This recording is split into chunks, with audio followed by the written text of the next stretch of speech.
Sorry. Hello, everyone. I am here with Irisha at her school. I'm excited to introduce her and our collaboration. So thank you for having me here. Of course, Kohila. Thank you for having me. Yes, I appreciate yes. it. So tell us about the vision behind this school that you've created. Yes, so the vision behind Inspire Academy of Schools was really birthed out of the COVID closure that happened in 2020. Mm. As a special education teacher with a district, during that time, I had parents texting, emailing, calling, looking for some assistance on how to support their children while they were at home. Luckily, our district had just implemented the one-to-one device. And so we, working with special needs students, electronics has, been introduced, but they didn't exactly know how to navigate, say, Google Classroom or Class Dojo. And so our students were lucky enough to have had like a year ahead of time to be able to learn and practice those things. And so it was kind of a seamless transition for me to go from a teacher in a classroom to an educational consultant with parents, creating homeschool programs for them during that time.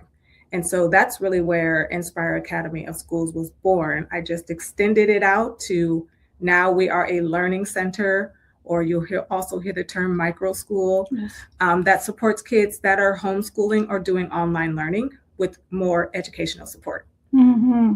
And this year you're expanding.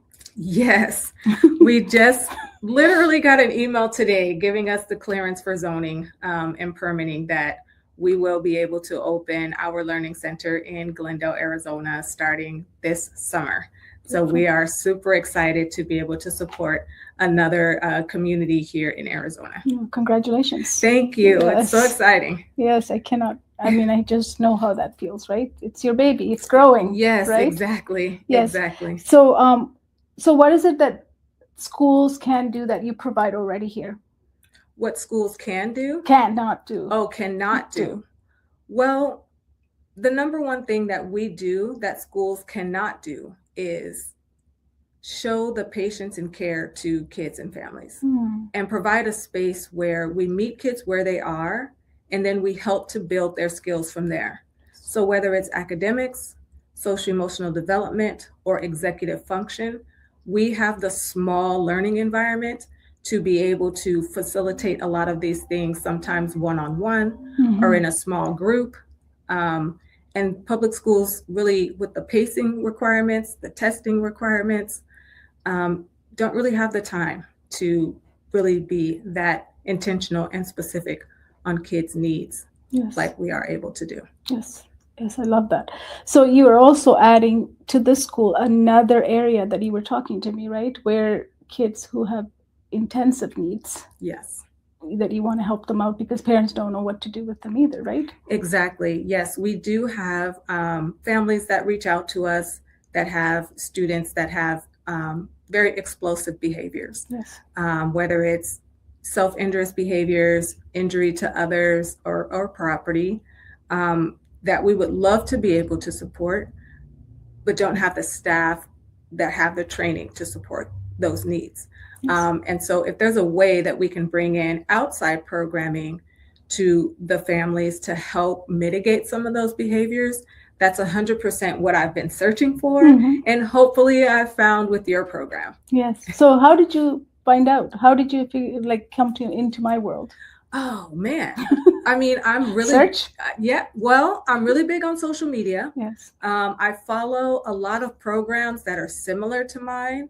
And so when I'm looking through reels or ads and things, your ad just popped up on my page. And so I saw your video and you were just talking about, parenting and kids that are having challenges in school. And I was like, okay, this looks interesting. Definitely along the lines of what we do, right? Yeah. So I just kept watching and listening. And it really started to resonate with me how you work with parents and children, because that is one of the major focuses that we have here, is that we partner with parents. Yes, I'm an educational expert, but I want to bring that expertise to our families Yes. so that they in turn can bring their expertise on their child to us. Yes. And then we form a collaboration, a team to help bring the goals and skills forward for their children. Yeah. When I met you, I was in love with what you were already doing. And I saw how we could be the prerequisite to what you're doing and getting the children into the state of learning, Right. Because it is a state. Yes. We assume that they come ready, right? And most students don't. And the other part that we focus on is making it holistic, like you just mentioned. Yes, and that really drew me to your program because one of our pillars is holistic education, Yes. not just ABCs and 1, 2, 3s, No. right? How do we advocate for ourselves as children? Yes. It is important for them to have a voice. Yes. And whether it's using an AAC device, an augmented communication device, or actually using their voice and their words, we stress the importance of being able to advocate for yourself. And so we look at the child as a whole and not just from an academic lens. Yes. And then there's so much other stuff such as sleep, Diet, right? Mm-hmm. Yes. Who they hang out with, what do they consume besides just not putting into their body, but even through their eyes, right? Yes. Oh, 100%. I mean, we worked with a student that came to us last year that, attention was everywhere, behavior was non-compliant. And we really worked with the family to streamline the nutrition, which then in turn helped with getting more sleep. And now, seeing him is night and day from day one to now a year later being in our program. So we really pride ourselves on bringing in the full child and not just focusing on 1 or 2 things. No, that's kind of why the education system's falling apart, because we're not looking at all the aspects of a human body. This is a human living body. Right. If we don't take care of it and if the resources are missing, how can I function? Exactly. Yes. And schools, yes, they focus on academics, which is important. Yes. But like you said, if I'm not ready to learn or in a state where I can learn, if I didn't have breakfast that morning, or if I didn't shower the night before, those things matter to the body and the brain. Yes. And I know funding and all of those things come into play, but there are other countries that do education well. So it can be done. It's just where our priorities are. And also we need to look at it as it's the requirement to learn. These are requirements to learn. So we can't, you can't build a building without a strong foundation. Exactly. So we keep building it. They're falling later in life to look at all the adults who are looking for personal development and trying to fix themselves in the 40s and 50s. Why? Right. Because we haven't learned what we could have learned when we could have learned. Exactly. Which was the ages of, 8, 9, 10, 11, 12, right? Right. Oh, exactly. You start to see those holes oh my goodness, I didn't know there was a hole there. What is that? Yes. Right. A crack in your foundation can be detrimental to a lot of things that you're trying to do as a young adult, as an older adult. And so, we're really trying to fill those gaps when they're young so that when they do get older, there's less that needs to be filled. Yes. I noticed in your naming of your school, you didn't say school, you said schools. So you've already had planned to open multiple branches. Yes, I definitely did have dreams of grandeur, of having more than one location, for sure. Yes. Yes. So what is that number in a few years? What does that look like? My number that's been continuously in my brain has been 5. 5. Okay. So we're working on number 2. Yes. Which is a dream come true, honestly. And we've been working night and day to try to bring forward, our particular brand of support to our communities here in Arizona. And so hopefully next year, when we're having this conversation again, we're talking about location number 3. That would be amazing. Yeah, or 4. Or 4, or 5. Or 5, We can always dream, right? Exactly. Dream bigger, and we can get it done. Yes. But what do you hope this partnership with Wholistic SuccessCodes, our coaches, what are you hoping that would bring to your space here? I'm definitely hoping that we're able to help more families on the parent side and on the child side be able to function more in flow with themselves and with each other. Right? Because I remember when my kids were younger, one of my children having difficulty in school. And I had to first look inward on my parenting style, on what I was doing or not doing for that matter, because boundaries were hard for me. And so I had to build those skills within myself first. And then I could look to my child and say, okay, these are our boundaries. These are the things that we need to do and how we're going to do them. And so I love your approach at working with bringing parents into flow and then bringing children into flow, so that then the family can be into flow, because I know that's what happened with my life and my children. And so I want to be able to bring that forward to our community 100%.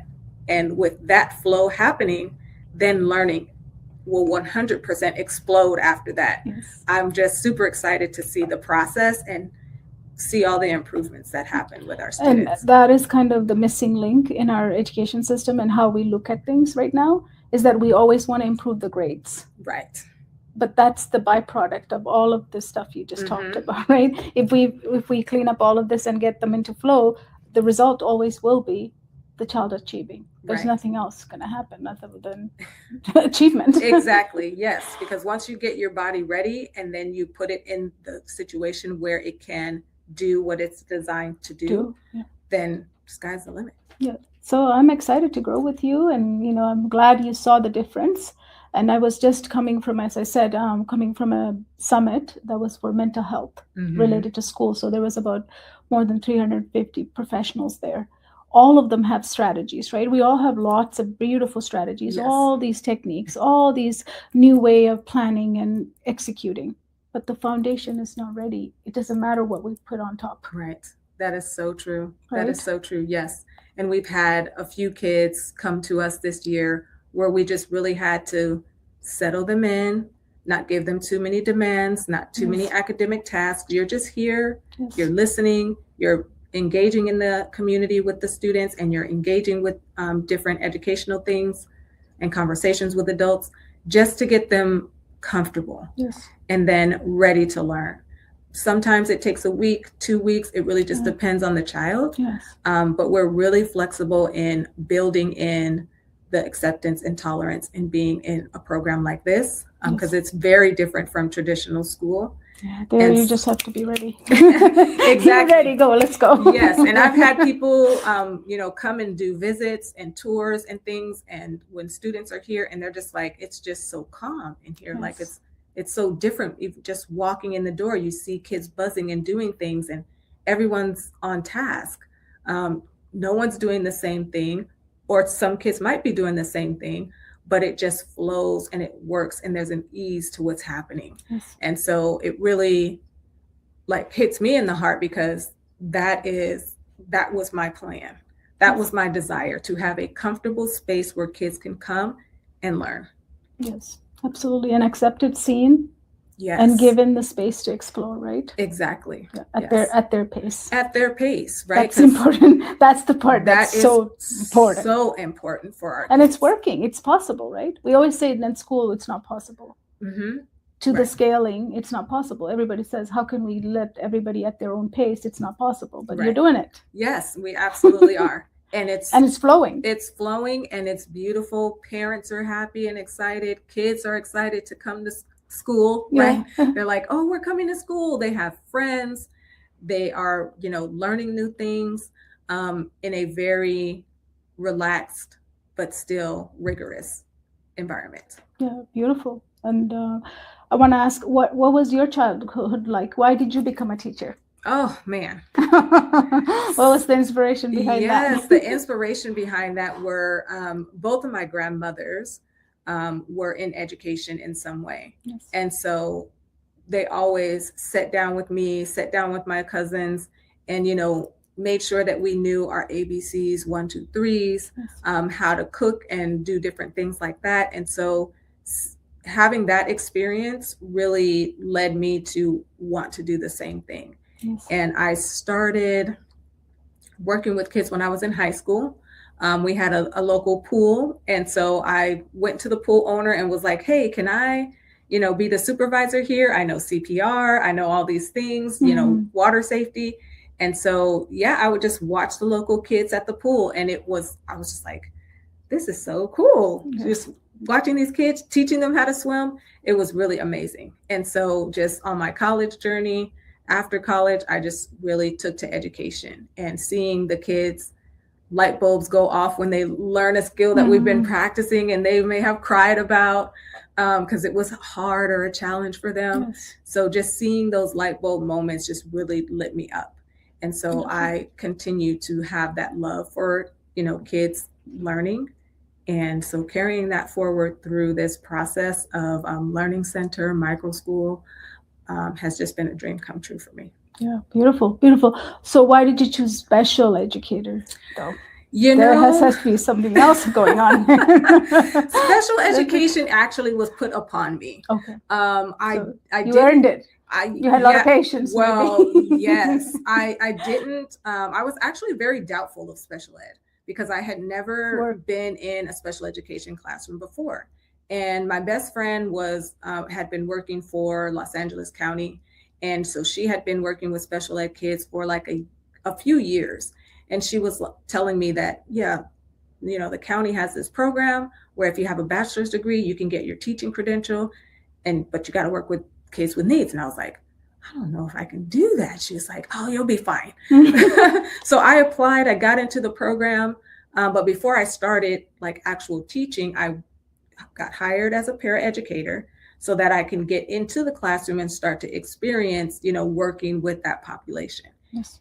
And it's history. Like I just fell in love with working with the students because in your mind, you're thinking all of these things about, kids with needs and knowing that back in the day, they used to call them teachable or unteachable. Like, what does that mean? And just all of these presumptions about the population were in my mind. But once I got in there. What was the one thing that you had to learn was how to connect with them, right? The most important skill is connection, isn't it? The connection actually came very naturally. Yeah, that's what I'm saying. Because they're kids, right? Like they're no different than any other child. Kids. They're all children. Sometimes they might test you. Oh, well, yes. Now, they want you to make sure that you'll stay, right? Very true. Right? Very true. But I mean, I was working with kindergartners the years before, and they, typically developing, program. And so there were challenges there too. I mean, there were almost 30 kids in a class. You have 34 and 5-year-olds running around. Yes. And each kid needs something different. So I had already kind of had that training of, working with kids. So moving into special education, because I had a love for kids, it didn't feel any different. Yeah. In fact, it makes it powerful, right? Because you see how they learn and the differences, and then you don't have to change anything. I never changed it. I also was a special educator and as teacher assistant as well. I had one-on-one time with a lot of students. So a lot of things I've developed over the years was through them. Right. Like watching them. Like, we would always say we have to adapt, but then I would do the same thing with our typical kids. Right. It's no different. Mm-hmm. Yeah, right? It's just, like you said, it's not really different. It may be a different presentation. It might be a different tone. Yeah. Or pace. Exactly. But it's still the same. An expectation. You could, you don't have to finish it at the end of this period. We can have 2 periods to finish it, right? Exactly. It doesn't have to be. Yes. And bringing in those accommodations just really help our students and our children learn at their pace. Yes. And that's the one switch from a kindergarten classroom to a special education classroom was it's supposed to be designed specifically for them. Differentiating. And differentiating, accommodating in different ways. And so, I just fell in love. That was in 2007 and never looked back. And now that's paying off here, right? Yes. Because all of the work you've done there now is flowing into here. It absolutely is. We're supporting 15 families that have, multiple children or single children that come to us throughout the week and that have been here with us, some 2 years, some they're finishing out their first year with us. Yes. And so just being able to really support communities and families has been a blessing for us. And that's the goal that I had. Yeah, and also you're a blessing to them because if you think about it, if I'm a parent, I take my child out for whatever reason I took them out for, And I get panic, right? As a mom, I don't know what to do. Right. Because I'm not an educator. Mhm. Like I had emotions to take out in the first place, right? A Right. lot of it is done by emotions, right? Yes. We get pissed off, or we've, Right. we've been in a cycle of, repeating something, and we're just end of it, right? We're just Mhm. tired of it, and we want to Exactly. take them out. But then I feel like a lot of parents I talk to also, they just freeze. What do I do now? Am I going to Mhm. screw up my kids' future now that I don't have a real school? Right. Yeah. So you take that fear away. I do. And I know you do. Absolutely, you do. I do. I don't give myself enough credit for that. No, I'm giving it to you. Thank you. I appreciate it.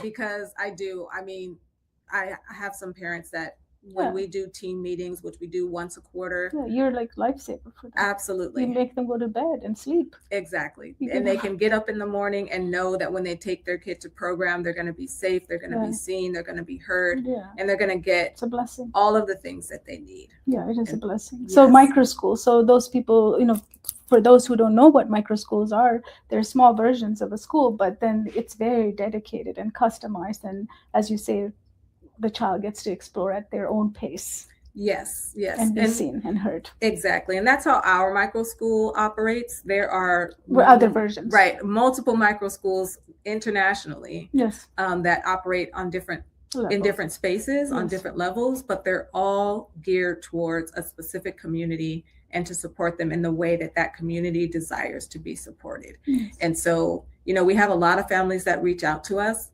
Some are like, oh, that's interesting, but I'm really looking for something more this. Yes. And we're like, blessings. Absolutely. If I can give you a referral, I hand the referral, because not every program is for every person. No. But the ones that this program fits specifically for will find us and will love us. Yes, that's alignment, right? Yes, without absolutely. that, you can't serve anybody. Mm-hmm. It doesn't work. Yes. Awesome. Thank you. I am excited for our this partnership. Yes. I can't wait to do the both sides. I know this side, I want to make it.